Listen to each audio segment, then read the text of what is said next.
थे, सारे घर वाले घर के बाहर थे और उस जलते हुए मकान को देख रहे थे। इन्होंने जैसे तैसे उस टैक्सी वाले को किराया दिया और वहीं पर खड़े खड़े रोने लग गए। रोते चले गए कि मेरे इतने सालों की कमाई सब कुछ जल गया, सब कुछ खाक हो रहा है, सब कुछ राख हो रहा है। बहुत जोर जोर से रो रहे थे। इनका बड़ा बेटा वहीं पर मौजूद था। वो भी देख रहा था कि पिताजी को क्या हो गया। कॉलोनी के बाकी लोग देख रहे थे कि भाई साहब गहरे सदमे में चले गए। उस बड़े बेटे को लगा कि पिताजी को कहीं दिल का दौरा ना आ जाए, पिताजी ज्यादा बीमार ना हो जाए।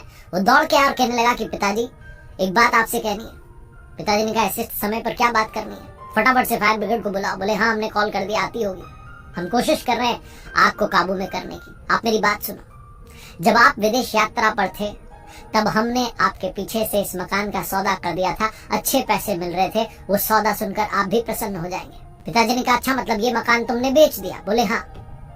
जैसे ही पिताजी ने सुना उनका रोना बंद हो गया। उन्हें समझ में आ गया कि अब तो खरीदार की चिंता है, अब अपना क्या लेना देना, मकान जल भी रहा है तो जले, अब तो खरीदार जाने, उसका पैसा जाने, उसका मकान जाने, अब तो हमारा इस मकान से कोई वास्ता नहीं। एकदम से उनका रोना बंद हो गया। कॉलोनी के बाकी लोग देखने लगे कि ऐसी क्या बात बोल दी बच्चे ने अपने पिता से, कि पिताजी रो ही नहीं रहे, उनका रोना बंद हो गया, चुपचाप हो गए एकदम से।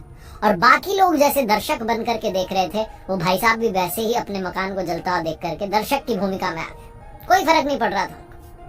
तभी उनका छोटा बेटा दफ्तर से दौड़ा भागा चला आया और उसने देखा कि पिताजी आ चुके हैं। आकर के उसने प्रणाम किया। बोले पापा आप आ गए? बोले हाँ हाँ मैं आ गया हूँ। छोटा भाई जो था बड़ा पैनिक में था कि देखो पापा क्या हो रहा है, ये क्या होगा, हमारा सब कुछ, सारी सेविंग सब खत्म हो रहा है। पिताजी ने कहा क्यों परेशान हो रहा है, इधर आ मेरे साथ। साइड में लेकर के गए। उससे कहने लगे तुझे तो पता ही होगा। बोले हाँ हाँ पापा इसका हमने सौदा कर दिया। बोले तो बस बेटा फिर क्या दिक्कत है, खरीदार जाने, उसका काम जाने, अपना क्या लेना देना। पिताजी बड़े रिलैक्स्ड मोड में थे। छोटे बेटे ने कहा पापा वो सब तो ठीक है, सौदा तो हो गया, लेकिन उसने अभी हमें पैसे नहीं दिए।